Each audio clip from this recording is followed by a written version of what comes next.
Our audio-video partner, J.P. Lilly & Son, Incorporated. Our entertainment partner, BRP Entertainment. Our media partner, WITF.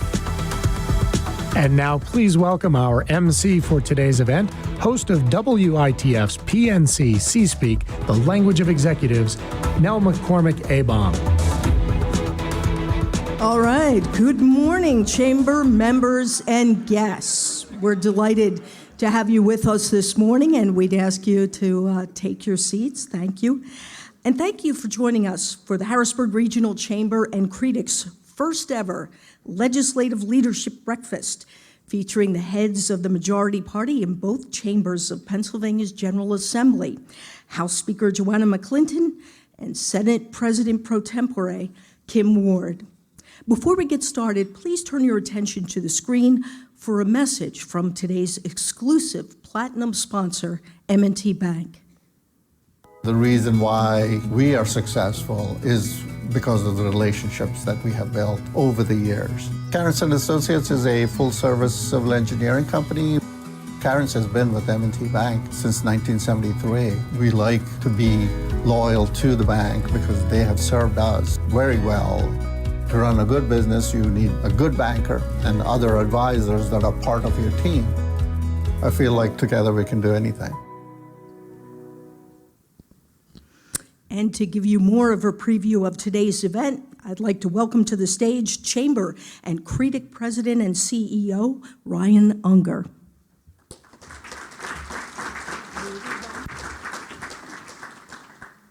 Thanks, Nell. Good morning, everybody. It's a great day here in the Harrisburg region. Over the last several years, we have seen political partisanship become increasingly amplified across our country. We understand that opinions are held deeply and expressed passionately. But with urgent and critical important issues facing us today here in the region and Commonwealth, it has perhaps never been more important that the two parties are able to come together to find common ground and advance sound, responsible, productive policy in a rational middle. As one of only two full-time divided state legislatures in the nation, we get to see this dynamic play out right here firsthand in Pennsylvania. For the first time in more than a decade, the Commonwealth has elected a divided General Assembly, placing Democrats in control of the House and Republicans in control of the Senate. And we are thrilled today to welcome the top-ranking legislators of both chambers, House Speaker Joanna McClinton and Senate President Pro Tem Kim Ward. They'll be here with us to discuss the relationship between their two parties, the chambers, and their work to improve life for all Pennsylvanians. At this time, I'd like to welcome Karen Gunnison, Chair of the Harrisburg Regional Chamber's Board of Directors, who will recognize the elected officials with us today. Karen?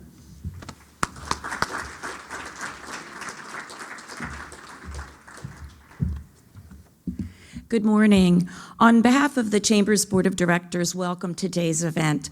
Our government is best able to serve the community when that community is part of the process. And we are thrilled to see you taking upon it yourselves to be a part of the process today. It is now my pleasure to recognize the elected officials in attendance. Will the following individuals please rise, and would you please hold your applause until the end? Our featured guest, Speaker of the Pennsylvania House of Representatives, Joanna McClinton, and Pennsylvania Senate President Pro Tem Kim Ward. We have Commissioner Al Beanstock of Hampden Township, Mayor of the City of Harrisburg, Wanda R.D. Williams. Would you all please stand so we can recognize you? Representative Cheryl Delosier of the 88th Legislative District, Representative Tom McAfee of the 106th Legislative District, Representative Justin Fleming of the 105th Legislative District, and Ben Martin from the office of U.S. Senator Bob Casey. Can we give them a round of applause for being here today?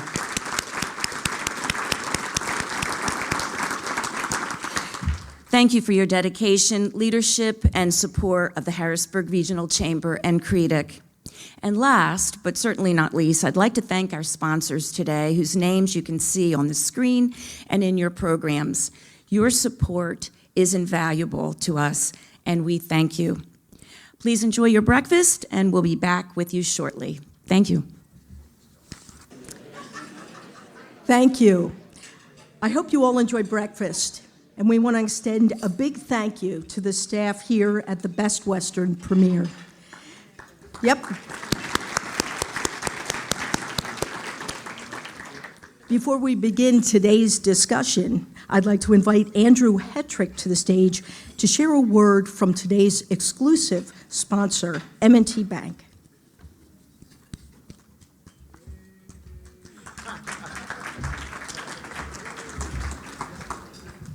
Morning, everyone. Andy Hetrick with M&T Bank. I'm a commercial banking group manager for M&T.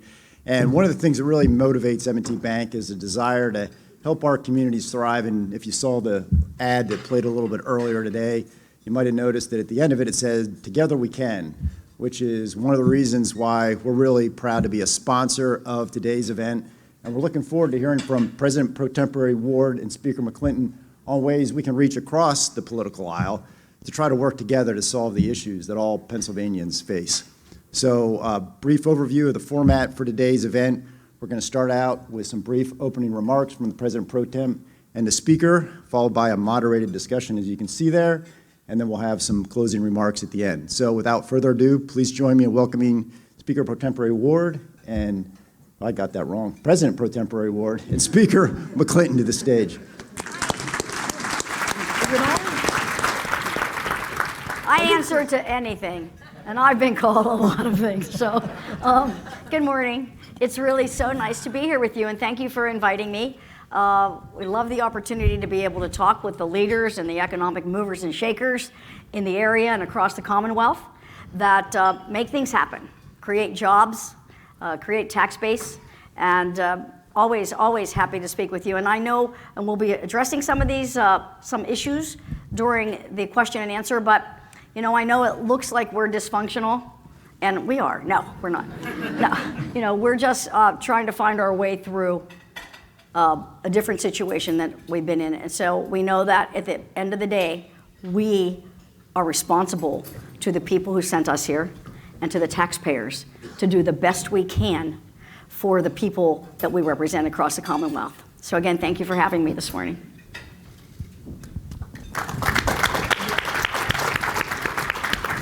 Good morning. It's so great to be here. Before we go any further, could we thank the folks who've taken such good care of us today? Yeah.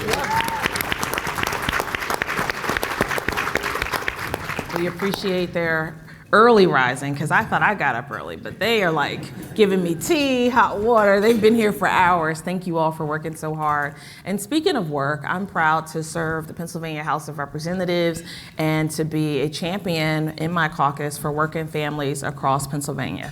No matter where you live, whether rural, urban, suburban, all Pennsylvanians are seeking the same thing. We're seeking opportunities. We're seeking good schools in our neighborhoods so that our children can thrive and succeed and do well. And most importantly, we want to have the same chance that so many have been afforded, whether that's our chance in business, whether that's an opportunity to grow and to see opportunities that weren't there before now being present. So some of the things that we have worked on, and we'll get into some deep questions here, are just making sure that Pennsylvania is the leader in our region, that folks are not taking business opportunities to other places, and that most importantly, we have a prepared workforce that is ready and supported. Things that we've been able to send out the House recently to support this workforce include a child care tax credit. How many of you employers have heard people say, well, I would like to do this, but I've also got to manage my child care. I've also got to manage picking my child up from school,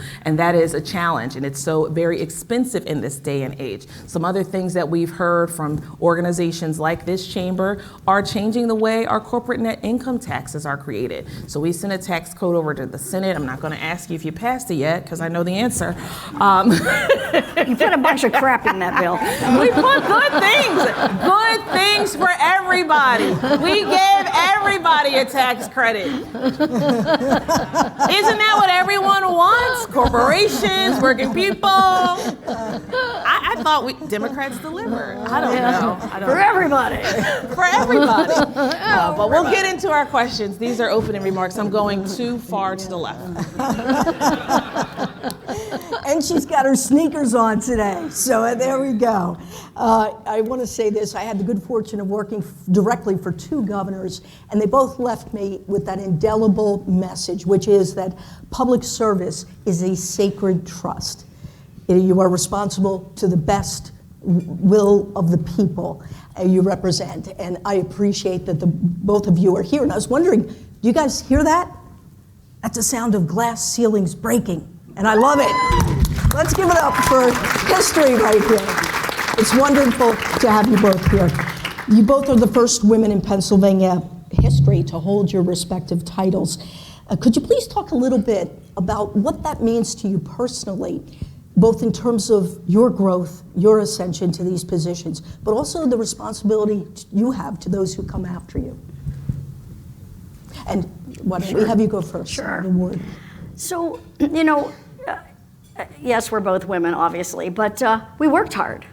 It's not just because we're women, it's because we worked hard. And believe me, we worked extra hard because there are a lot of things that we had to fight on our way up. And, I'm so honored to be in this position, and I want to do a good job because I want young women, the message is you can do whatever you set out to do. Don't give up.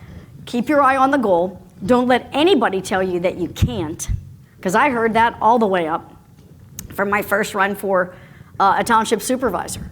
So I want to leave to these young women, they can, they are worthy, and to work hard. And so, one of the most important things is that we, in this role, that we do good things, that we show that it matters if you have women or men, and believe me, I love men. I have 3 sons.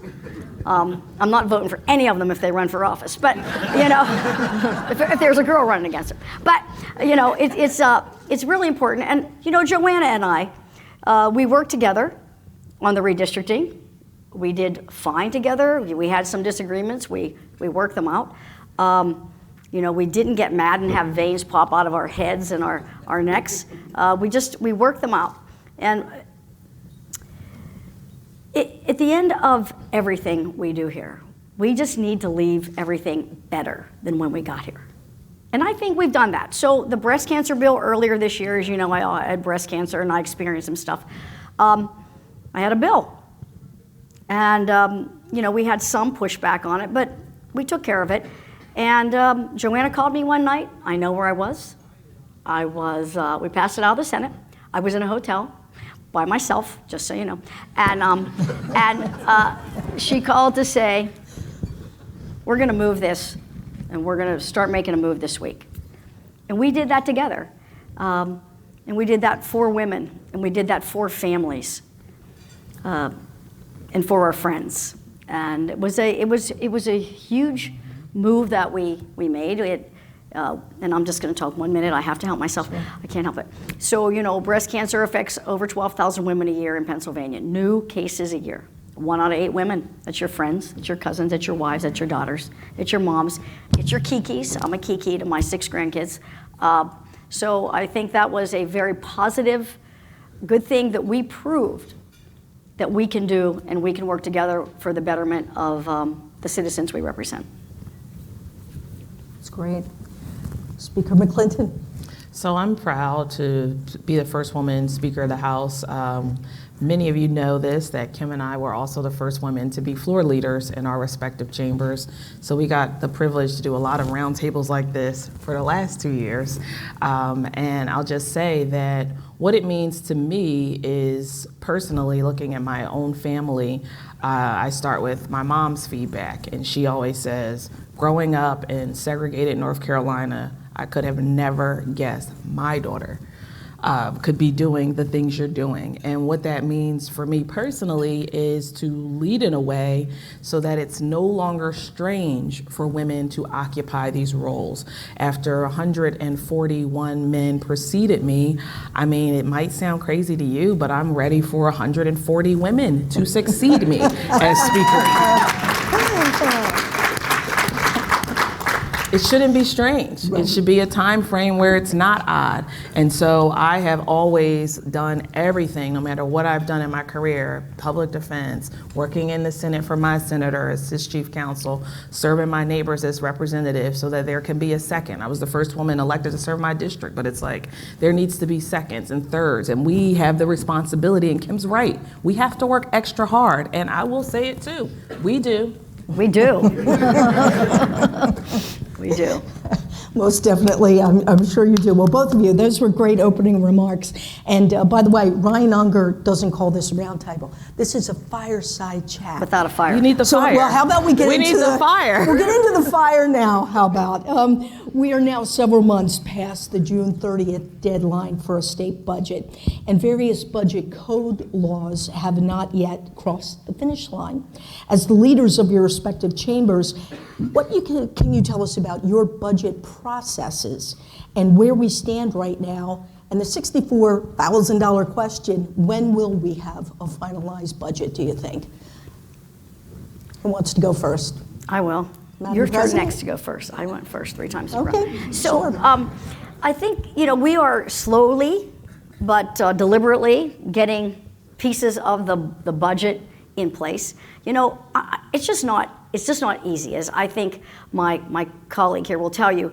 When you have a government that's split and you have people on both sides that are not really willing to compromise, I don't mean both sides of the aisle, I mean in both sides of the caucuses, and it makes it much more challenging. But we are passing pieces of it, and we are, I think, doing some education code this week.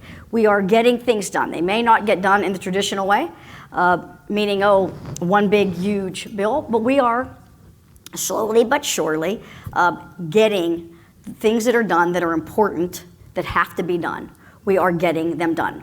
For example, last week the House sent us non-preferreds, right? I mean, we tried to do that in a long time. Just listening to this, I have nothing to say. Yeah, so they sent us some non-preferreds. For the 4th time, just kidding. Yeah, no, you Third. didn't send it. You didn't get it. We couldn't get it. It's hard to get. That's a 2/3 vote in a House or in the Senate, tough. and that's tough. Very tough. That is not easy. So they sent us non-preferreds. We're going to be sending some back. It's a little different. We hope that we can get enough colleagues on board. When you look at this I'm looking at my colleagues. Non-preferred issue, this is about students. This is about families. This is about their tuition discounts in these state-related universities. It's not about every other thing that has been made about. It's about that. It's about our students. And the money that we give them doesn't even cover what it costs to give a student discount. It doesn't. They put more money in. And the universities do things that set us all off, like, why are they doing that? You get mad. But at the end, in the bottom, what's important is these students that are expecting to get their tuition discount, getting that tuition discount.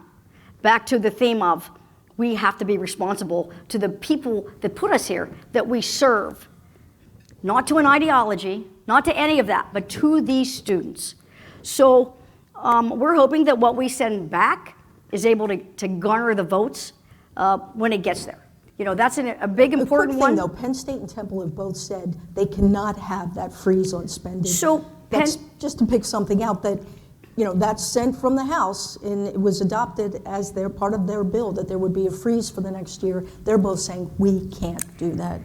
What one of the board members, a big board member that's going to be in a higher position come this spring, and one of the major universities said, we're not going to let 30 legislators tell us how to run our school. So we just won't take the money, and then we'll just close these campuses that are sitting in people's districts, that are employing people, that are educating people. That's the first thing we'll do, is close those campuses. You know, it's a reality. We don't want to hear it, but it's a reality. And we need to think of the big picture. And the only important, really most important part of that is student discount. That's all. I'm probably already in trouble. I'm going to have eggs thrown at me when I walk out this door, but I have to say my piece. Madam Speaker. Yes, so we have, had a process, and I think the biggest challenge this current budget cycle is that for not even the most part, everyone is in a new role. Yes. I'm new at my job, Kim's new at her job. Our respective leadership on both sides of the aisle in both chambers, minus Leader Costa, are all new doing their current roles. So that being said, it's presented challenges, it's presented roadblocks and obstacles because there has to be compromise in order for us to do what our governor says, big things. Yeah. So whether we're doing the small things or the big things, we have to compromise because we have to have the votes to put together, especially on something as delicate as the non-preferreds. And I can recall my first term, which wasn't years and years ago, in 2015, we did not pass a budget until March.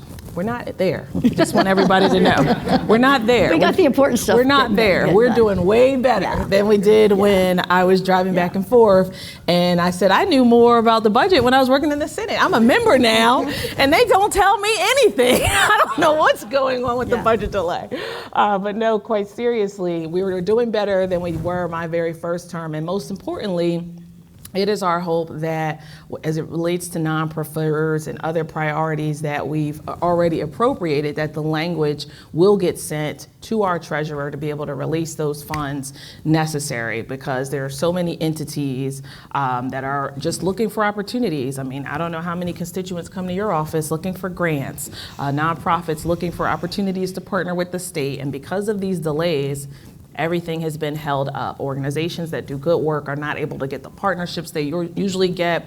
The people who have been in queue waiting to apply for redevelopment, capital grants, none of it is happening, and all of it's connected. So I look forward to a resolution, and it just is a shame that our students and our constituents who work at these campuses, especially in rural communities across Pennsylvania, are now on the menu. They should not be on the menu. We should be supporting them. And so I encourage those of you who have relationships to talk to your friends in the legislature. We need their votes.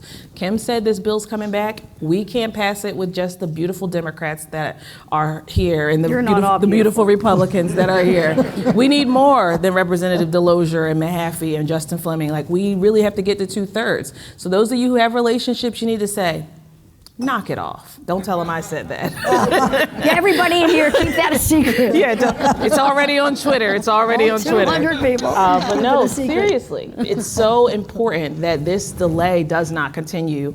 Over the weekend, 14 students walked 66 miles from Lincoln University on behalf of all the schools that get this funding to say this has to stop. And Lincoln University, which is the oldest degree conferring university, historically black college in the Commonwealth, is in a very different position than Penn State, Temple, and Pitt, which all need the funding and deserve the funding. They are not able to borrow this money for some indefinite period. They will have layoffs. The students spoke at a rally. I stood with them yesterday afternoon. Their professors are going to lose their jobs. Their administrators are going to lose their jobs this month if we cannot get the votes in the House to get that bill to the governor's desk. So we hope that it is coming to a resolution, and all of you are stakeholders. So I'm not joking when I say talk to your friends. Like, we have to get this done, and it's critically important now more than ever. The clock is literally ticking. All right, we know the schools are waiting for it, and as are many other groups that are still out there. We're going to switch now from higher education, though, to public education. In February, Commonwealth Court ruled that Pennsylvania's public education funding system is unconstitutional and that it does not sufficiently fund schools in lower income areas. As the Commonwealth and the nation continue to face significant workforce challenges, what kind of progress has been made in reaching agreements to ensure that all Pennsylvania children receive an education that equips them with the knowledge and skills they need to join the modern workforce? So I'm going first. You're going first We this made an time. agreement. I'm a woman of my See how word. this works? A woman of my word. I keep my promises. And I'm happy to talk about public education in this space. So our Constitution has demanded that we lawmakers provide a thorough and efficient public education. Can everyone say that with me? Thorough and efficient. That's the Constitution, not my words. When I was a 20-year-old law student at Villanova in education law class, I was disturbed by the fact that for the first time in my life, I saw the numbers. I wasn't legislative staff in the Senate, I wasn't a member of the House, but I saw the numbers. And I said, well, how is it that these folks are able to appropriate $25,000 for their kids to go to school for each child, and the kids in my community who look like me and are in 19143 zip code only have $7,000? I just kept saying to myself, well, that math, it ain't mathing. It doesn't make sense. Can someone explain this to me? And through the rigors of that course, I started to understand that Pennsylvania ranked at the bottom of the nation for how we fund our schools. And our Constitution actually tells us that we have to fund our schools in a fair way. So it took 10 years for the Public Interest Law Center to not only file a lawsuit, but to get a decision from our appellate court. And guess who the lead plaintiff was? I'm so glad you asked.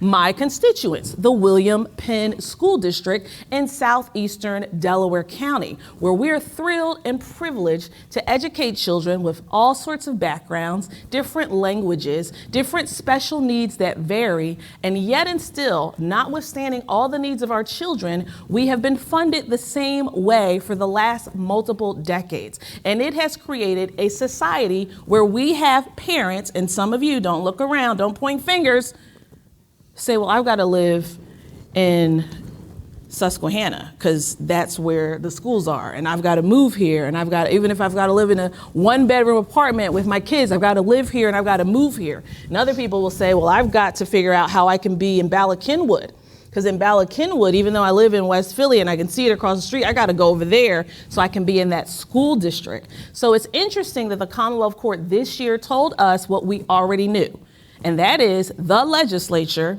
don't raise your hand if you're a member, we owe our schools $5 billion. It is a whopping amount of inequities. And what has occurred as a result of these inequities? In rural communities, we have buildings that are dilapidated. In urban communities, we have buildings that are dilapidated. In southeastern Delaware County, somewhere in between all of it, we have buildings that don't have central air. And when our children go to school for the first month, they're sweating and they cannot breathe. We have places with asbestos, but we have no way with PlanCon for these schools to be able to fix these buildings, consolidate school districts, or do any of the things that make sense. So as it relates to that opinion, I'm so glad you asked, getting to the answer. Fired up, the tea is kicking in. I'm glad I had 2 bags. As it relates to the public funding, like, it's serious because it directly connects to the outcomes. How many times was I in court thinking, what system failed this person? Which system was it? Public schools? Was it public schools? Is that the literacy challenge? What was it? Is it Harrisburg? Is it the state capitol? And this is years ago, not when I was the first woman to do anything. I was 1,000th woman to be a member of the Defender Association of Philadelphia, representing underserved people who were not properly educated because the state government hadn't done its job. But now I'm here. Yay! So glad to be a part of the conversation to address these needs. And while I'm here, because I don't know how much time I've got, the clock is probably ticking, I'm going to make sure that every single budget we do better than we did yesterday, and we stop telling kids, well, you get in the pipeline to prison, because you're just never going to read in those conditions, and you're never going to have hope for your future in those conditions. In Harrisburg School District, good luck for those of you who are stuck, because what we have been doing has not worked. Okay. So, yeah, that's. Where are we, though, on finding a solution?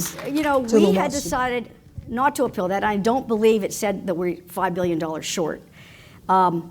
But we decided not to appeal it because it's our opportunity, as the governor said, to do big things when he called me about this when he was talking to me, that we can start with a clean slate and we can make education work for everyone. And in some areas of this municipality, there are $32,000 per student and they're still failing. So, I think we're derelict in not helping these students. We don't have 5 years to wait, these students. Not helping these students get out of those districts to a safer district. Those parents, they are financially strapped. They can't just afford to pick up and move like most of us can. We don't like the school district. As the speaker said, we're going to move into this district. A lot of those parents can't do it. Those kids are trapped. And I feel very, very strongly that we are derelict for not helping those students be able to get a better education, because I think we're putting them in the pipeline to prison by not letting them have the opportunities to go to a college, to be able to do the basic things that help you get a family-sustaining job or further your education. So I think with this clean slate, we can address all of the speaker's issues and all of these issues that I have. I think we can serve every single student in this Commonwealth, and it is our job to do that. So I know that there are meetings and hearings going on, but probably by March, we're going to just be sitting around the table saying, what did we get out of these hearings? And how can we help every student? How can we do that? And I really look forward to it. And I think it would be one of our biggest accomplishments. So we can't get a lot of the smaller things done. One of our biggest accomplishments in a divided government, to be able to produce that for our constituents and our families. That's it. One of the big messages the Republicans have had is vouchers. They wanted a voucher program. The governor initially agreed to that. I'm just curious, what's going to break this logjam? That's what they want to know. You two are the leaders. Yes, you have your respective chairs in the caucuses for these issues, but what's going to break it finally? Communication and being able to give a little, I believe, will go a long way to breaking this. And those vouchers were for kids in 250% of poverty level in failing school districts. They weren't widespread across the Commonwealth. So I just think we probably more communication and more give on both sides of the aisle will get this fixed. Well, communication is so important, and in a divided legislature, to ensure that legislation gets passed, you have to have it. What is the communication like right now between the chambers and caucus leaders in order to accomplish these things? You said when the governor was speaking to you. Well, that's the governor. But just within your caucuses and your ability, because we know Washington has a fractious situation down there. What do you mean? But I've got a one-seat majority. I don't want to hear about that. We don't want to be them. yeah, they have a one seat. The Democrats have I a don't want to one-seat hear about majority it. in the They House. don't have a one-seat majority. No, they don't. But that issue of communication, doing things like this, you two are talking together. But what is the communication process like? Like how? So let me how do you say, get along? our staff for the leaders' offices, and the leaders are obviously not here, they meet all the time. They have been working all the time. We were not in session in the summer.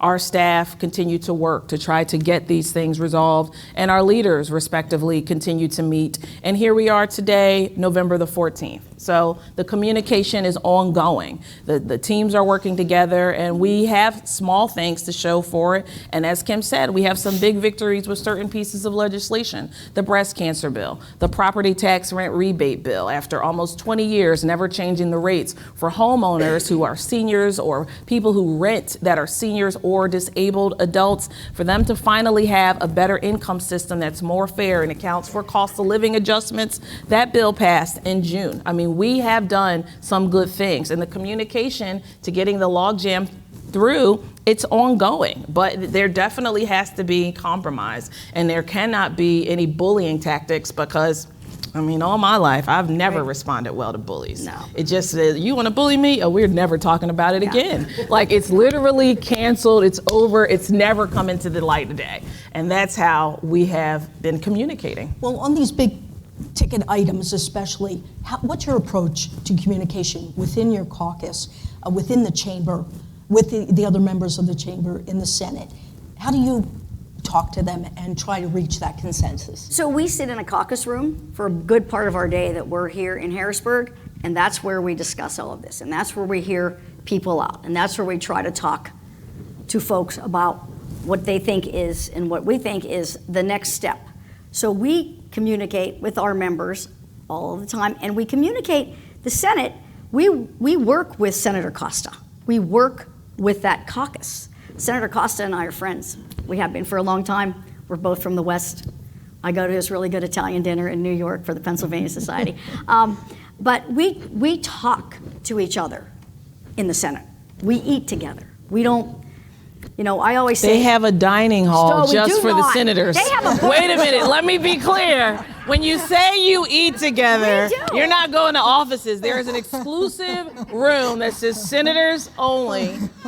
I know because I worked there for a few years. They have a barbershop. We don't have that anymore. We don't even have that anymore. Somebody got rid of it, some other speaker. So we pay for that dining room just so you know, like $400 Lynn is a coming year back, don't worry. each. Yeah. So Lynn is coming anyhow, Well, do you two ever break bread together? yeah, we have had dinner. Yeah, we have. Yeah. We actually, I like you. You like me? Love you. I love you, Kim. I don't just like you, I love you. There we go.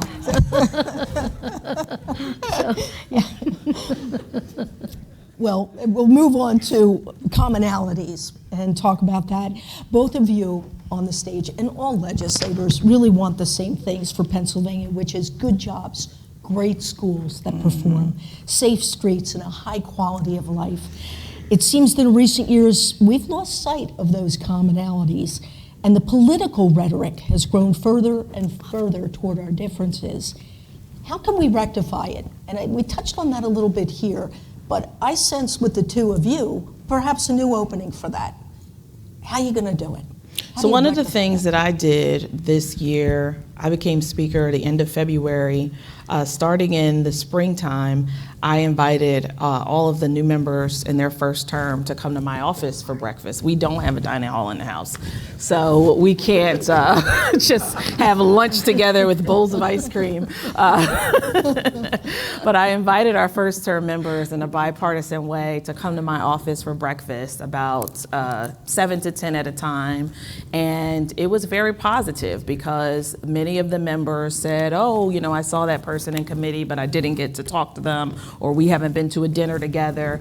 And I did that so that we could, without an agenda, just sit down, sip coffee, tea, eat yogurt, granola, and just get to know each other as people, not as, oh, I ran in here and I beat this one and I primaried this one and I defeated this one and I flipped this seat. No, none of that. Come in and let's talk about who we are as people. Tell us about your family. Tell us about where you're from. Tell us about your community. And it was very productive. We did it for 3 months, and it was hard to get up early to do that on Tuesdays and Wednesdays, but I made it every day because in order to do it before people's committee meetings started, we were having breakfast at 8 in the morning, quarter to 8, and it was beneficial because our first term members, I want them to put all of that rhetoric on the side and get to know each other as people. No, you're not going to vote identically because even in our own parties, respectively, we don't vote identically. We don't have demographics that see issues the same way. I always use the Philadelphia delegation as an example. We're all in one city, 26 members strong, but none of our communities are the same. Even on the same side of the city, we have constituencies saying, no, I don't want that, or yes, I do want that, or Madam Speaker, can you ban whatever, blah, blah, blah. I'm not going to get into it. We'll talk about that later. So that being said, we have to have communication amongst rank and file too. We can't see each other as the monster in the room. No, like, who are you? Tell me about yourself. And because I started during that unfortunate budget delay in 2015, mean, it provided great time for us to just go off the grounds and have lunch in a bipartisan way, have dinners in a bipartisan way. And as much as there's room for that, I try to create room for that to, I say, bring up the window in the chamber and let the toxicity out. It's just unnecessary and is completely unproductive. And if we're really there to accomplish an agenda for our constituents, it's not to just hold up a stop sign and say, that's not good enough, we're not doing anything. No, we should figure out, how do we get to the green light? What do we need to do so that there is compromise? And at the end of this session, we have a report card saying, here's what we accomplished together. Madam President? She said it? No, I mean, I thought I kind of answered that when Yes. I said, well, we go into our caucus room and we talk, and we're also friends, and we go to dinner, and we have dinners to know each other. I think that's a very good point, to know each other personally, because we're not going to agree on everything. And even within our caucuses, like as the speaker said, you know, sometimes we need to do a vote, and maybe they're not really, really happy about. We don't force anyone to vote for anything. But we just try to talk to them and this is why we should do this. Think about this, think about that. And it's been fine. We are fine. I look at our Senate on the Republican side. We are more of a family than we are just colleagues. We talk to each other. We make sure everybody is okay. We, you know, protect each other.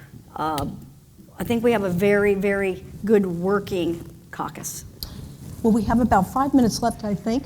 And Governor Shapiro has continually said that his top priority is to foster a pro-growth, job-friendly business environment in Pennsylvania, which has been met with strong support, bipartisan, in both chambers. What are some of your shared priorities as all parties work toward that goal? We'll start with you. So some of this and what the governor has tried to do does come down to education, right? Are we educating a workforce? We have a shortage in nursing, 30% shortage in bedside nurses, 30%. That's just dangerous. So what are we going to do to change that?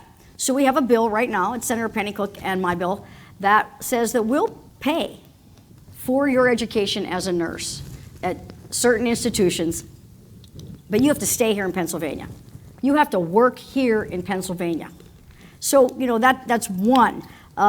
Senator Brooks has a bill that we're actually moving this week, Senate Bill 700, that lets instructors go into these CTCs that don't have a degree but have, you know, enough hours that they can certainly teach these. So we are trying to do things that meet the workforce, because if we don't have a workforce, people to hire, we don't have manufacturing. And we have, in Pennsylvania, a great workforce. You know, I talk especially about the Southwest. I mean, we are labor ready. If you bring us a project, we have the skilled labor to get that project done. So we are working on things that maybe altogether will absolutely matter. And of course, there's still the tax structure that we can address, which is very, very important. You know, a rainy day fund deposit just happened.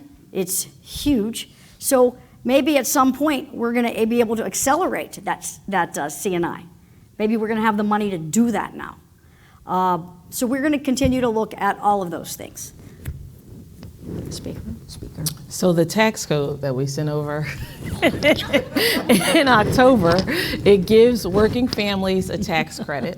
As I said, child care tax credit, that's some families' biggest cost right now. It's serious. So even if you don't move the tax code, you should send us a bill. I carried that tax credit send for us them a bill. last year in the Send Senate. us a bill. So. We will pass it. The other thing, we looked at a working families tax credit. There's the United Way has advanced and advocated for that. If you make a certain amount of money, that you also get more back from the state. And then as it relates to corporate net income acceleration, we think that Pennsylvania is prime and ready for it. We don't have to hit the gas at 100 miles an hour, but we do want our Commonwealth to be competitive. And when you get into the things that make us competitive, let's understand, we now are one of only 20 states that are stuck at $7.25. The same way we clap for the folks working very hard at this Best Western, we have to make sure that every other person like Best Western is paying them decently. consistently. So if we are stagnant with our school funding, if we are stagnant with our minimum wage, that's not pro-growth. That's not pro-Pennsylvania. So I look forward to continued conversations, hearing from you respectively, coming over to the Capitol, talking to us, coming into our office and our caucuses about your issues on how we can do our jobs in the best way possible so that while we're here at this moment, as Kim said, we really make it count. Thank you for having us. Yes, thank you. All right, and I'll give each of you a chance to have just closing remarks. Senator? Okay.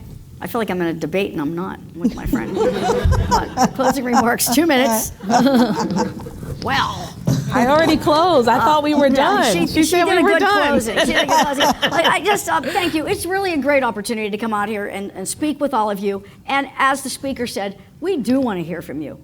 You know, we can't do everything everybody wants, but we can certainly do some things. I have said from the beginning, and I do remember the governor saying to me, do you think we can do big things? I'm like, I think we can. But we have just the world of politics today, right? We can get things done that go down the center of the spectrum. We aren't getting anything on the far right. This is my right, or the far left. We can get things done, and there are plenty of things we can get done going down the center. You know, we have to leave this stuff on the sides that are not going to get done.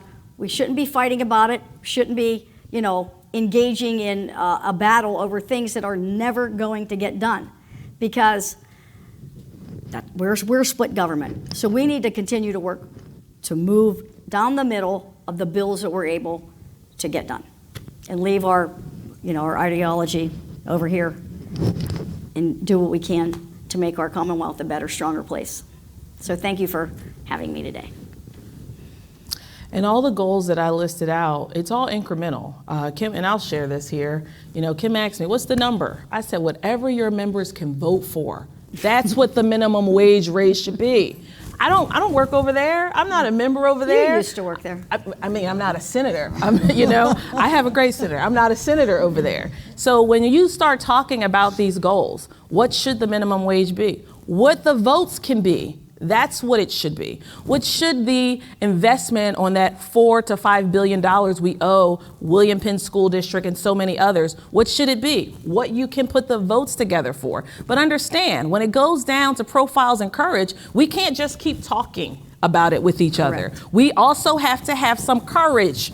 People are counting on us to have courage. We could talk about the problems and say, oh, there's no consensus. Then why are we in these seats? Why did we get petitions done and submitted to the Department of State? Why did we put our names on posters?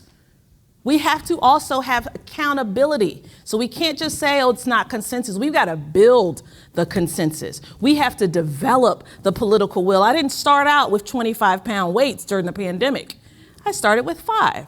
And then 10, and then 15, and then I got to 25. So as it relates to going into caucus today, let's get these muscles built.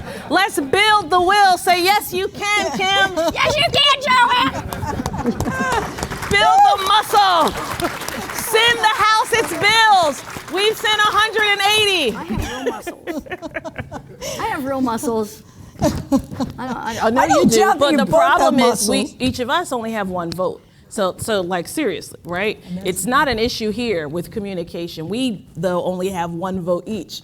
We have to build the will with our caucuses respectively so that they can get on board with a common shared agenda and not just continue to say, no, it's not good enough.